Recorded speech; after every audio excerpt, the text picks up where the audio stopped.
2021년 5월 21일 서울중앙지법은 임차인 L씨의 권리금 소송 승소를 선고하며 건물주로부터 약 9,040만 원을 지급받으라고 결정했습니다.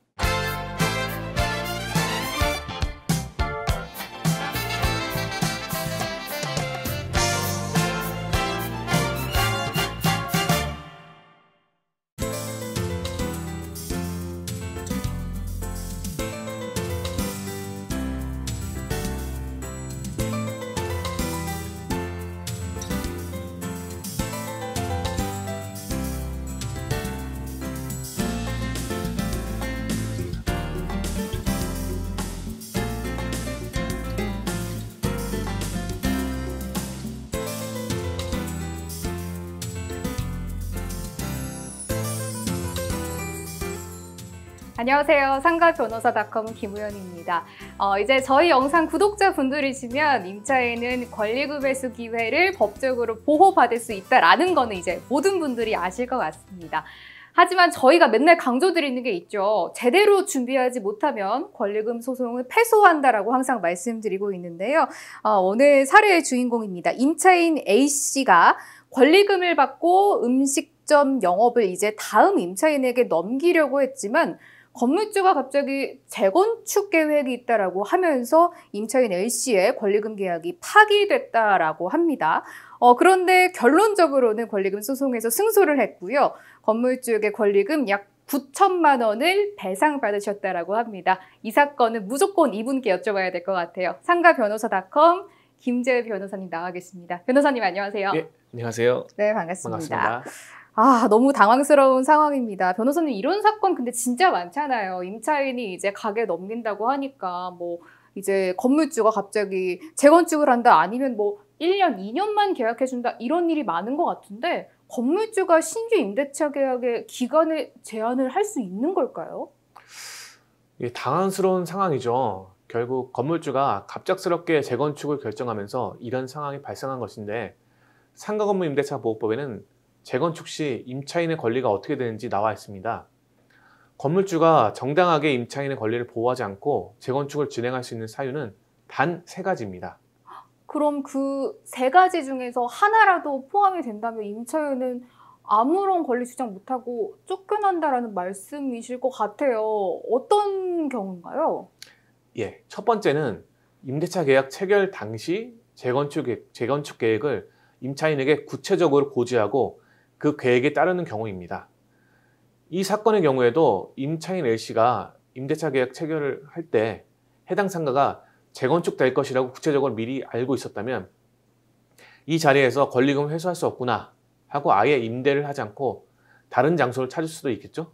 이처럼 건물이 신축되리라 예상하지 못했던 임차인이 건물주가 재건축을 한다는 이유만으로 아무런 보상도 받지 못하고 권리금 회수도 할 수 없다면 형평성에 어긋난다고 보는 것입니다. 임차인이 구체적으로 이 상가는 언제 재건축을 계획하고 있다라는 거를 듣고 뭐 도면까지 보고 들어온 거면 여기는 이제 나중에 권리 행사 못한다라는 걸 이미 알고 들어왔다라고 법도 보는 것 같아요. 뭐 다음 사유도 한번 들어볼까요? 예, 두 번째는 건물에 안전사고의 우려가 있는 경우입니다. 상가가 노후되어 안전상 문제가 있을 정도인데 임차인의 10년 계약갱신 요구권을 보호해주거나 신규 임차인을 데려와서 권리금 회수를 하라고 할 수는 없겠죠? 안전진단 등급 D나 E 등급이 나오면 해당 조항을 근거로 재건축을 할 수 있다고 알려져 있는데 건물은 3, 40년 전에 지어졌고 안전진단 기준은 현재 기준을 따르기 때문에 법원도 이를 고려해서 판단을 합니다. D등급이 나오면 100% 무조건 임차인 내보낼 수 있다.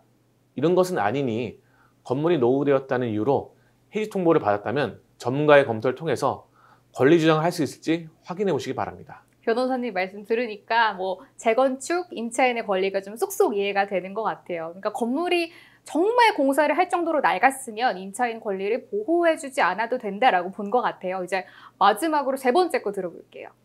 예, 마지막으로 다른 법령에 따라 철거 또는 재건축이 이루어지는 경우입니다. 해당 사건에서 건물주가 서울특별시 도시계획 조례에 의해서 용적률이 완화되어 재건축의 기회가 왔으니 다른 법령에 따라 재건축을 하는 경우에 해당하지 않느냐 이런 주장을 했습니다. 이건 한시적으로 건물주들에게 용적률 완화라는 기회를 준 것이지 법에 따라 재건축이 진행되어야 하는 것은 아니기 때문에 여기에도 해당되지 않았죠.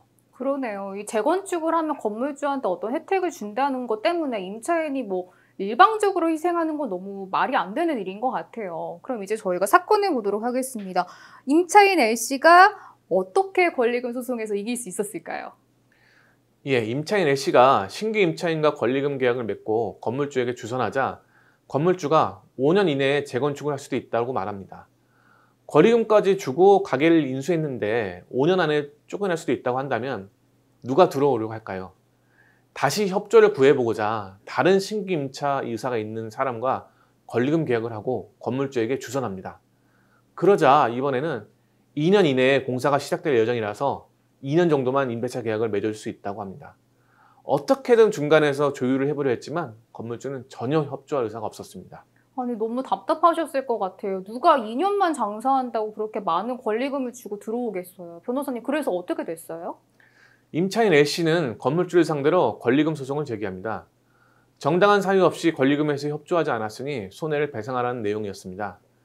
법원도 건물주가 임차인이 주선한 신규 임차인과 임대차 계약을 체결할 의사가 없다고 확정적으로 표시했다고 봤습니다. 2021년 5월 21일 서울중앙지법은 임차인 L씨의 권리금 소송 승소를 선고하며 건물주로부터 약 9,040만 원을 지급받으라고 결정했습니다. 너무 잘된 결과가 나온 것 같습니다. 변호사님 도움 받아서 승소도 하시고 실질적으로 배상까지 받으신 것 같은데요. 변호사님, 이렇게 재건축 때문에 임차인분들 좀 좌절하시는 분들 너무 많으신 것 같아요. 이런 분들께 오늘도 꿀팁 좀 전수해 주세요. 재건축을 이유로 계약 해지를 통보받는 임차인분들이 많습니다. 건물주 측에서 공사 계획이 지연될 경우 손해배상을 청구하겠다, 어차피 권리금 못 받는다 등으로 임차인을 압박하는 말을 많이 하는데 정당하게 권리를 주장할 수 있는 가능성이 높으니 쉽게 포기하지 말고 전문가에게 조언을 들어보시기 바랍니다. 오늘 너무 꿀팁 나온 것 같아요. 이렇게 재건축으로 계약 해지 통보 받으셨더라도 절대 포기하지 마시고요. 법률 전문가의 판단부터 들어보셨으면 좋겠습니다. 오늘도 김재은 변호사님과 자세하게 이야기 나눠봤네요. 변호사님 고맙습니다. 예, 고맙습니다. 구독과 좋아요, 알림 설정도 눌러주세요.